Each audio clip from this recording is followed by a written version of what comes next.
इस आर्टिकल में बात कर रहे हैं कि जो फार्म लॉज हैं वो सिर्फ और सिर्फ जो ग्रेन फार्मर्स है उनके लिए नहीं है, और भी बहुत सारे यहाँ पर वर्ग है जिनको सपोर्ट जो है पहुँचती है।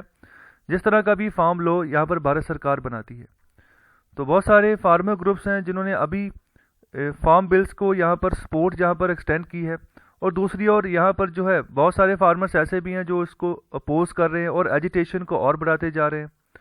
तो दोनों तरफ की बातें यहाँ पर फार्म बिल्स के रिगार्डिंग हो रही हैं। तो यहाँ पर ये बात बिल्कुल क्लियर है, जो यहाँ पर स्टेक होल्डर्स होते हैं, जो भी ये टसल चल रहा है, वो इसके बीच में जो स्टेक होल्डर्स सिर्फ और सिर्फ फार्मर्स नहीं हैं, इनके अलावा और भी लोग हैं। तो पर्टिकुलरली यहाँ पर जो और ग्रुप्स हैं, इसमें बात की गई है गरीब लोगों की, तो उनका भी प्रॉपर स्टेक होता है फार्म पॉलिसीज़ में। तो भारत सरकार अगर कोई भी पॉलिसी बनाती है, कोई भी बिल लेकर आती है, उसकी जो यहाँ पर अप्रोच होती है वो कलेक्टिव अप्रोच होती है कि भारत के जन जन तक उसका फ़ायदा पहुँचे। और अगर बात करें जो इंडियन फार्म प्रोड्यूस होता है, उसका जो प्राइस निकलता है वो हमेशा जो एक्सपोर्ट मार्केट का जो यहाँ पर प्राइस जिस लेवल पर होना चाहिए उससे ज़्यादा ही होता है। तो ज़्यादा प्राइस है तो फिर एक्सपोर्ट करने में भी यहाँ पर दिक्कत होती है। तो यहाँ पर फार्म पॉलिसीज़ ही हैं जो इनको जो है कवर अप कर जाती हैं, यहाँ पर सब्सिडीज दे देती हैं, जो प्राइसेस हैं वो थोड़े कम हो जाते हैं।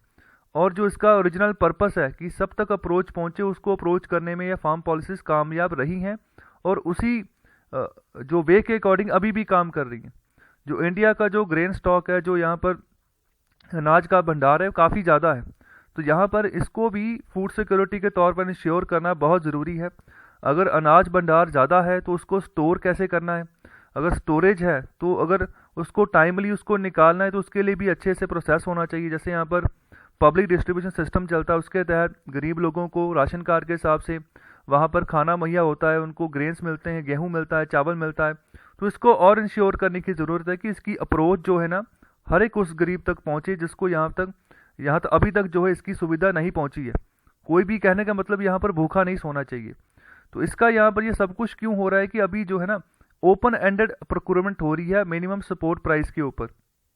जो एमएसपी इसका मतलब होता है कि जो यहाँ पर एक प्राइस आधारित कर दिया गया, मतलब उससे नीचे कोई भी खरीद नहीं करेगा। तो भारत सरकार ही इसको तय करती है, और भारत सरकार ही मोस्टली खरीद करती है अनाज की, चाहे गेहूँ हो चाहे चावल हो।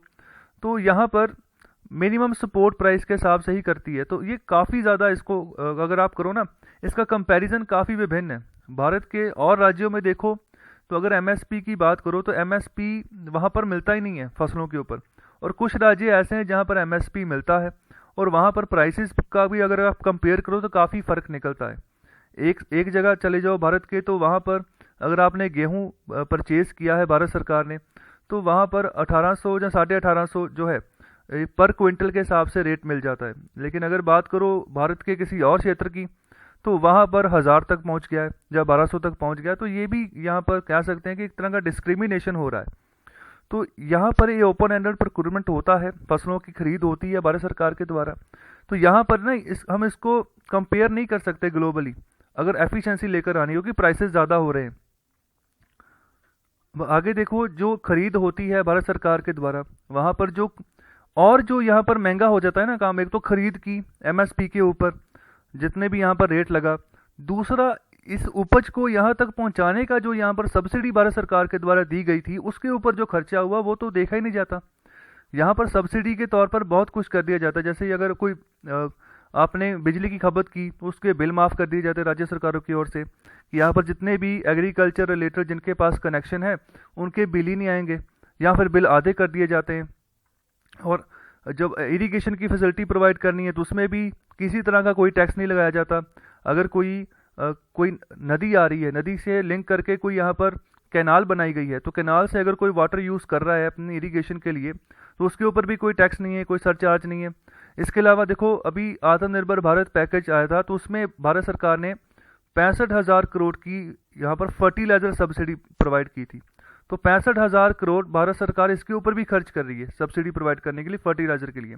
तो ये तो एक और अलग से खर्चा हो गया। तो इसके अलावा खरीद करनी है, उसके ऊपर अलग से भारत सरकार खर्चा करेगी।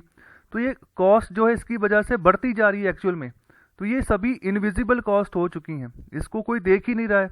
तो यहाँ पर भी तो टैक्सेस का पैसा ही चल रहा है, और यहाँ पर भारत सरकार खुद से कोई पैसा तो लगा नहीं रही।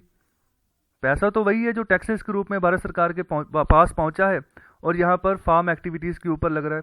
और इसमें एक और बात हो जाती है कि जो टैक्सेस से भी जो पैसा आ रहा है वो भी जो इंडस्ट्रियल सेक्टर है और जो सर्विस सेक्टर है उन्हीं सेक्टर से ज़्यादा पैसा टैक्सेस से आ रहा है।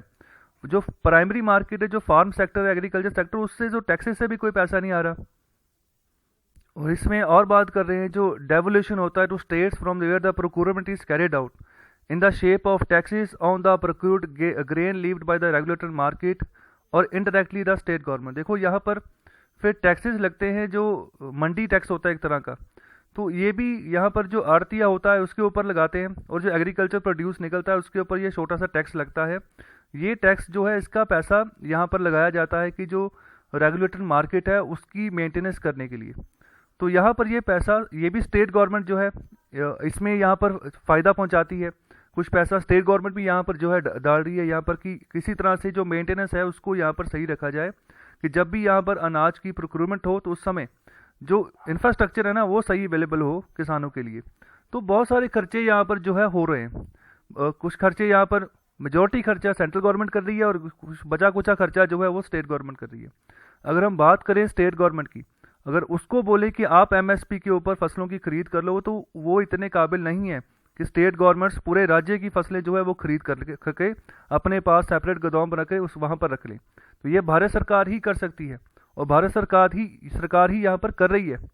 तो ये अनफेयर हो गया। यहाँ पर बात कर रहे हैं कि गरीबों के लिए, तो अगर देखो, अगर हम ये बोले कि जो फार्मर्स हैं, जो स्टेट के रिसोर्सेज हैं, सिर्फ फार्मर्स ही उनके ऊपर अपना फर्स्ट क्लेम डाल दे कि हमारा ही हक है इसके ऊपर, दूसरे और किसी सेक्शन का कोई और हक है ही नहीं, तो ये गलत बात हो जाएगी, ये सही नहीं है। जहाँ पर भी अगर बात करें, जहाँ पर भी प्रोक्योरमेंट होती है फसलों की, तो जो भी एमएसपी मिलता है, ओपन एंड प्रोक्योरमेंट होता है, तो यहाँ पर जिस तरह का भी मार्केट होना चाहिए ना उस तरह से मार्केट डेवलप नहीं होता है। और अगर बात करें क्रॉप डाइवर्सिफिकेशन की, तो उस हिसाब से मार्केट जो डेवलप होनी चाहिए नहीं हुई। क्यों? क्योंकि जो एमएसपी मिलती है वो गिनी चुनी फसलों के ऊपर ही है। और हमारे यहाँ पर जो ऑयल सीड्स होते हैं इनकी काफ़ी जो है इसका डिमांड रहती है, तो हम जो यहाँ पर मलेशिया है, इंडोनेशिया, इन जैसे मुल्कों से इसका जो है इसका आयात करते रहते हैं। जो लेंटिल्स होते हैं उनका भी आयात करते रहते हैं। और दूसरी ओर जो हमारी फसलें हैं उनको सड़ने देते हैं कि हमारा जो गोदाम है वहीं पर सड़ते रहें। तो इसका भी हमें ध्यान रखना होगा। बहुत सारी फसलें ऐसी हैं जो खुले में रख देते हैं, और खुले में रखने की वजह से बारिश आती है, तूफान आता है, तो वहीं पर ख़राब हो जाती है। कई बार तो ऐसा होता है अगर कोई जानवर भी उसको खा लेता है उसकी भी डेथ हो जाती है, जहर बन जाते हैं वो बाद में। और आखिर में यहाँ पर यही बात कर रहे हैं कि यहाँ पर गवर्नमेंट जो है ना, इसको यहाँ पर जिस तरह से भी यहाँ फार्मर्स की डिमांड है तो उसको गवर्नमेंट उस हिसाब से ऑफर करना चाहिए, उस हिसाब से यहाँ पर ऑप्शंस जो है अवेलेबल करवानी चाहिए। तो यहाँ पर लास्ट में यही बात कर रहे हैं कि जो फार्मर का जो स्टेटस है, ठीक है, फार्मर्स जिस हिसाब से यहाँ पर उसको सपोर्ट प्रोवाइड करनी है, तो यहाँ पर वो तो सही बात है। लेकिन अगर आप ये काम कर दें कि एमएसपी आप प्रोवाइड कर रहे हो कुछ गिनी चुनी फसलों के ऊपर, और वो भी गिने चुने राज्यों में, और उसके ऊपर भी जो आप खर्चा कर रहे हो वो भी किसी दूसरे का है, मतलब टैक्स का पैसा किसी और सेक्टर से आ रहा है, तो वो ये कोई अच्छी बात नहीं है। ये बिल्कुल एक बैड पॉलिटिक्स है जो कि फार्मर्स और जो गवर्नमेंट है उसके बीच में चल रही है। तो ये चीज़ नहीं होनी चाहिए। तो कहने का मतलब है जो यहाँ पर टैक्सेस का पैसा जितना दे रहा है उसको कम से कम उसका ½ शेयर तो वहाँ पर प्रोवाइड करो उसको फैसिलिटेट करने के लिए। उसका पैसा किसी और जगह पर आप लगा दोगे तो ये यहाँ पर बैड पॉलिटिक्स होगी, जिसको यहाँ पर भारत सरकार को सही करने की ज़रूरत है। तो ये था पूरा आर्टिकल। आई होप आपको समझ आई है अच्छे से। अगर आपको आर्टिकल्स अच्छे लगते हैं तो कृपया लाइक ज़रूर करें, मुझे इंटीमेशन हो जाता है कि आपको अच्छे लगे हैं। शेयर करें और चैनल को सब्सक्राइब करें। बहुत बहुत शुक्रिया।